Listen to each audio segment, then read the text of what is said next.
Welcome back everyone to the action of the Norway Chess Tournament 2023. Round 3 was a good day for the black pieces. After Magnus and Hikaru drew their first classical game in 4 years after about 10 minutes of play, Magnus Carlsen beat Hikaru Nakamura in the Armageddon tiebreaker. So Magnus Carlsen won with the black pieces in the Armageddon to secure 1.5 points. Then in the game between Nodirbek Abdusattorov and Alireza Firouzja defeated GM Nodirbek Abdusattorov with the black pieces in his second consecutive classical win and is in sole second with 6 out of 9 points. Then Fabiano Caruana is the only one to win with the white pieces. He wins his second classical game in this tournament by defeating Aryan Tari and extends his lead in Norway Chess 2023 to a 1.5 above the field with 7.5 out of 9 points. Then we have the game between Shakhriyar Mamedyarov and Gukesh D. Gukesh D slipped out of a losing position against Shakhriyar Mamedyarov in the classical game and won with black in the Armageddon game. And last but not the least, we have the game between Wesley So and Anish Giri. Anish Giri took advantage in the Armageddon of a blunder one move fork to win against GM Wesley So. So with Fabiano Caruana and Alireza Firouzja winning their classical games, they move on up to the standings.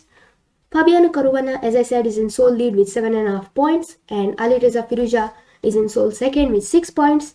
Then Hikaru Nakamura has 5 points. He drew the classical game today. Unfortunately, he could not win the Armageddon, but he still got a point and is in third place with 5 points. Then we have Gukesh D with 4.5 points. Today he won against Shakhriyar Mamedyarov in the Armageddon. Then Anish Giri and Nodirbek Abdusattorov have 4 points. Wesley So has 3.5 points. Magnus Carlsen has 3 points. Today he won against Hikaru in the Armageddon, so he got 1.5 points. Shakhriyar Mamedyarov has 2.5 points. And Aryan Tari lost to the tournament leader Fabiano Caruana, so he remains on 1 point and is currently at the bottom of the table. Tomorrow is a rest day, so the action will resume on 3rd June. And here are the pairings for the next round. Gukesh D, the Indian youngster, will face Magnus Carlsen. Gukesh D managed to beat Magnus Carlsen in the blitz portion, but let's see what Magnus Carlsen has got this time in the classical portion. Then Anish Giri will face Hikaru Nakamura. Aryan Tari will play against Wesley So. Alireza Firouzja will face Fabiano Caruana. So if Alireza Firouzja wins in the classical, he will take the sole lead. If there is a draw in the classical game, then Fabiano Caruana will still take the lead no matter what the result is in the Armageddon. And yeah, let's see what happens in that game. Then we have Shakhriyar Mamedyarov versus Nodirbek Abdusattorov.